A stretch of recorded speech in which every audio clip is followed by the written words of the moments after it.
Brought to you by Agilus Diagnostics.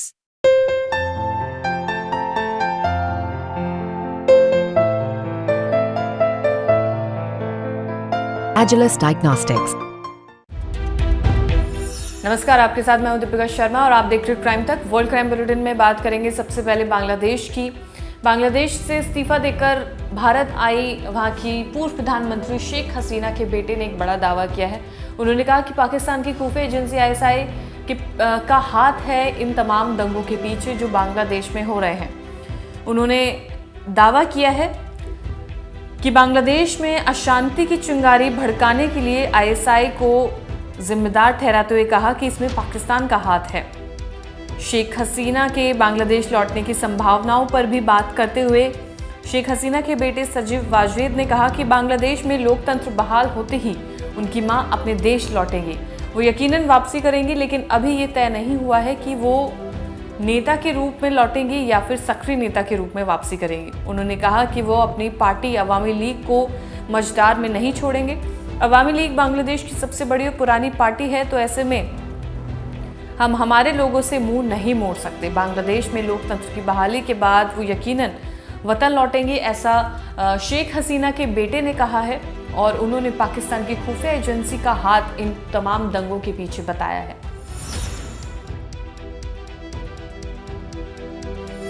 और अगली खबर, मोहम्मद यूनुस बांग्लादेश की अंतरिम सरकार के प्रमुख बन चुके हैं। शपथ ग्रहण समारोह हो चुका है।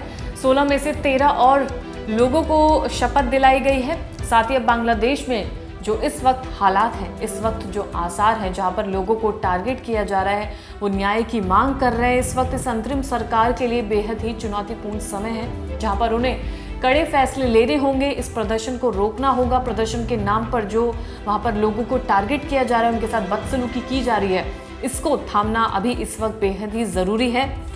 अगर ढाका रिपोर्ट के मुताबिक बात करें तो शपथ समारोह में करीब 400 लोग शामिल हुए।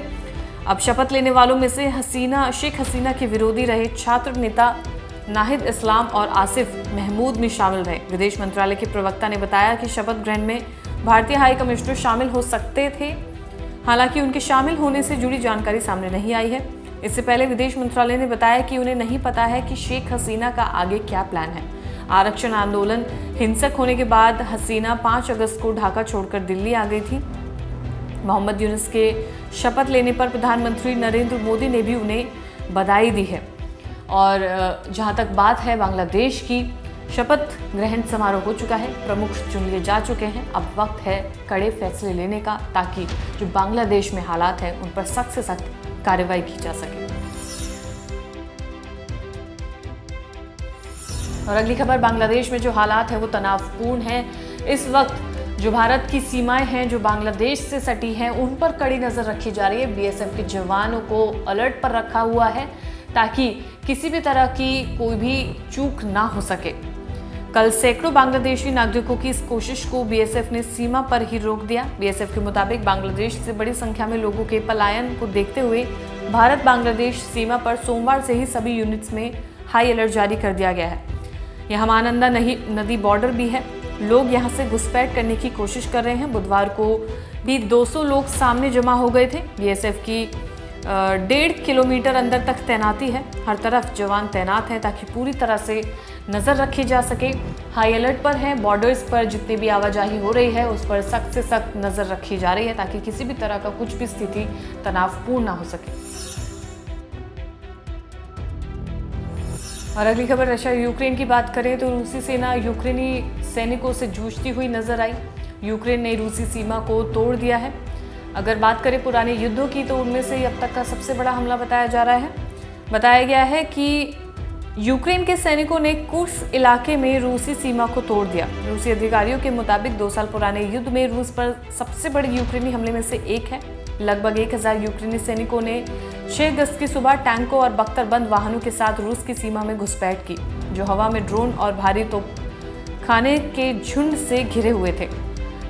सुत्जा शहर के पास भी भयंकर लड़ाई की खबर सामने आई है, जहां से रूस की प्राकृतिक गैस यूक्रेन में प्रवाहित होती है, जिससे यूरोप में ट्रांजिट फ्लो के अचानक बंद होने की आशंका बढ़ गई है। रूस के राष्ट्रपति व्लादिमीर पुतिन द्वारा फरवरी 2022 में यूक्रेन में अपनी सेना भेजे जाने के करीब 2.5 साल बाद ये घुसपैठ रूस के लिए एक बड़ा झटका है। पुतिन ने यूक्रेनी हमले को बड़ी उकसाने वाली कार्रवाई बताया है। क्रेमलिन के प्रति वफादार राजनीतिक दल के नेता ने इसे आतंकवादी हमला और अंतर्राष्ट्रीय स्तर पर मान्यता प्राप्त विदेशी इलाके पर आक्रमण कहा है और साथ ही इस जंग को भी काफी वक्त हो गया है। रुकने के कब क्या चांसेस है क्या नहीं अभी तो नहीं पता, लेकिन बांग्लादेश में, यूक्रेन में, रशिया, इजराइल, हर तरफ माहौल तनावपूर्ण है। इसमें लेटेस्ट अपडेट जो भी सामने आएगा क्राइम तक आपको लगातार देता रहेगा। और फिलहाल इस वर्ल्ड क्राइम बुलेटिन में इतना ही। ताज़ा खबरों के लिए देखते रहिए क्राइम तक।